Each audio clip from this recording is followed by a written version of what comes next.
Shalom à tous, je vous salue respectueusement dans le nom de Jésus-Christ. Ici c'est votre frère Kader, je suis encore de retour pour la troisième partie de mon témoignage et de ma transition.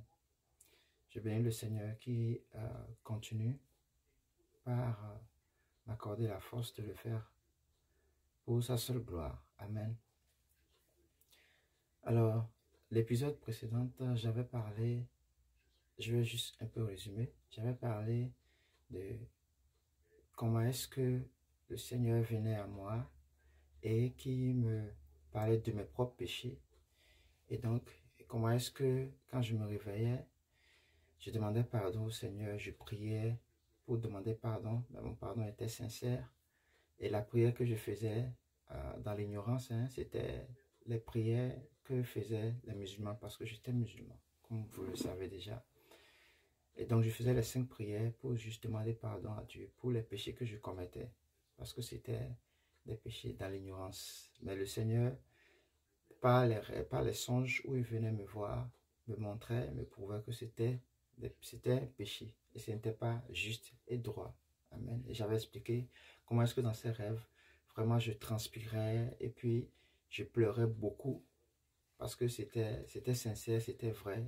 Dans le songe, tu vois, lorsque tu faisais le songe, tu vois vraiment que tu te sens vraiment indécé, tu te sens vraiment touché par ce qu'il disait. Donc, ce qui faisait que je me repentais. Alors, aujourd'hui, je continue dans l'épisode 3. Vous pouvez suivre l'épisode 2 en intégralité. J'ai juste donné un bref résumé. Dans l'épisode 3, je continue aujourd'hui. Alors, ce qui se passait les jours suivants, c'était que moi-même, personnellement, je changeais. Mes habitudes changeaient. Mes comportements changeaient. La façon dont je parlais changeait. Parce que j'avais un manque de respect aux adultes. Vous voyez. Et ce n'était pas ma faute, c'était l'ignorance, n'est-ce pas? Donc, je ne voulais pas faire les choses. Quand on me commande, je ne vais pas faire. Quand on me dit de faire quelque chose, je ne voulais pas. Je désiste, je parle mal, j'insulte, je réponds à tout. Et donc, d'après mes expériences avec le Seigneur, les jours où il venait me voir, c'est que j'ai commencé par changer. J'ai commencé par prendre des bonnes habitudes. J'ai commencé par bien parler. J'ai commencé par faire ce que je ne faisais pas. Je faisais la vaisselle, j'aidais à la cuisine. J'étais toujours là. Ma tante au Nigeria, parce que j'étais au Nigeria dans le temps, était vraiment surprise. Son mari aussi était surpris. Il ne s'en revenait pas de comment est-ce que les choses... Qu'est-ce qui s'est passé avec moi? Est-ce que je suis malade? Je suis bien portant? Il y a un problème? Pourquoi est-ce que j'ai changé comme ça? Parce que je ne faisais pas les bonnes choses. Vous voyez? Et donc, ils ont commencé à voir ce changement. Les enfants ont commencé à voir ce changement. Avant, j'aimais sortir. J'aimais vraiment pas rester à la maison. J'aimais sortir pour me balader, vous voyez, un peu, faire de rencontres et tout. Mais j'ai commencé par rester. Je commençais pas à rester à la maison avec eux, à la télé, à bavarder et à bien parler, surtout à bien parler. Ça, vraiment, je le dis, c'est des changements que moi-même, après ça, je me pose la question, mais qu'est-ce qui se passe? Pourquoi est-ce que je change à ce point? Je ne sais pas ce qui s'est vraiment passé, mais j'ai changé dramatiquement. C'est-à-dire automatiquement, du jour au lendemain, j'ai changé automatiquement. Et donc, j'étais disponible pour faire ce qu'on voulait. J'étais disponible. Je disais, quand est-ce qu'on va prier? Quand est-ce que il n'est pas encore l'heure pour prier? Je demandais à l'homme, parce que lui, il conduisait les prières, vous voyez. Il conduisait les prières, les 5 prières de la journée, les 5 prières minimales, je dirais, de la journée des musulmans. J'étais pressé, compris. Mais je ne savais pas en ce moment, d'accord, que c'était pas ça la prière. Mais pour moi, parce que j'étais né dedans, et c'était la pratique que je faisais, je continuais dans cet élan, n'est-ce pas?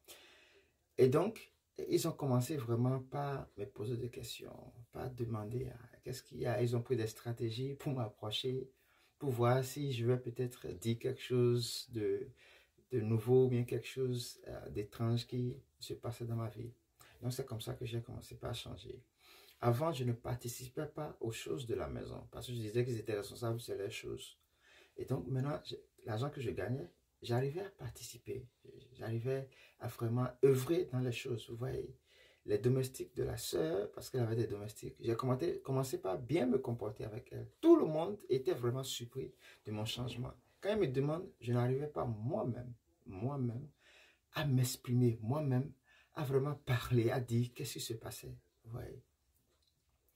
Quand j'appelais mes amis, quand j'appelais mes proches, quand je parle, ce n'est plus comme avant. Les langages de rue, les langages de saleté, faire des moqueries, vous voyez, tout ça a commencé par changer. Même mes amis ont commencé par dire, mais dis donc, mais Kader, qu'est-ce qu'il y a? Qu'est-ce qui se passe? Vous voyez? Donc c'est ainsi que le changement a commencé dans ma vie. Et jusqu'à aujourd'hui, le changement continue de jour en jour. Le Seigneur continue par me tailler, par m'orienter et par me donner des directions. Amen.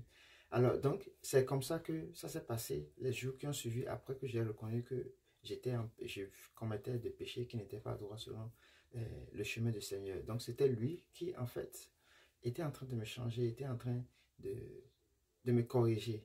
Amen. Jusqu'à ce que je fasse mon temps là-bas au Nigeria. Tout était différent. Tout était vraiment différent jusqu'à ce que je revienne au Bénin, précisément à Cotonou. Amen. Alors, je vais m'arrêter encore aujourd'hui ici. Mais ce que j'ai prévu maintenant faire, j'ai tout fait pour au moins faire 2 vidéos par semaine. Au moins 2 vidéos par semaine, comme ça, pour vite finir et ne pas trop faire attendre ceux-là qui veulent voir la suite et voir comment est-ce que le Seigneur vraiment travaille et si vraiment il est réel ou bien ce sont des pensées ou bien des imaginations ou bien ce sont seulement des écrits sur un papier blanc. Amen. Je vous prie de me suivre et de me soutenir. Amen. Pas avec vos biens, hein, non, juste me soutenir en partageant et en faisant. C'est comme ça que le royaume va grandir. C'est comme ça que les gens, le monde saura réellement qui est Jésus-Christ et qui est Mahomet, qui est Bouddha, qui est toutes les autres religions, tous les autres dieux. Je dirais Dieu, pas la religion, tous les autres dieux. Et selon quelle est la différence? Je ne vous dis pas de choisir, mais c'est d'écouter et vous saurez si vraiment ce que je dis c'est vrai ou pas. Amen. Merci beaucoup. Que le Seigneur vous bénisse abondamment. Et à la prochaine, à l'épisode 4, d'ici quelques jours. Amen.